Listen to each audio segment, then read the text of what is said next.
విశ్వాసులకు తండ్రి అయిన అబ్రహాం జీవితాన్ని మనం జ్ఞాపకం చేసుకుంటే, నిరీక్షణకు ఆధారం లేనప్పుడు ఆయన నిరీక్షణ కలిగి నమ్మాడు అని రోమపత్రిక 4:18 మనం చూస్తున్నాం.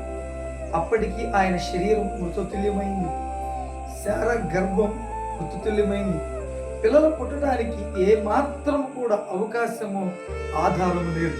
అయినప్పటికీ దేవుని పట్ల నిరీక్షణతో, దేవుని పట్ల విశ్వాసముతో, ఒక గొప్ప ధైర్యంతో అబ్రహాము నిలిచినప్పుడు ఆయన కలిగి ఉన్న విశ్వాసము ద్వారా దేవుడు శారా గర్భాన్ని తెరిచి అద్భుతమైనటువంటి కుమారుడు, నవ్వులు కలిగజేసిన కుమారుడు ఇస్సాకును గ్రహించాడు.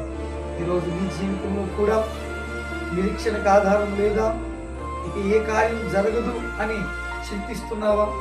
నా జీవితంలో ఈ కార్యం జరగదు అని బాధపడుతున్నావా? అది నీవనుకుంటున్నావు, కానీ దేవుని వైపు చూడు.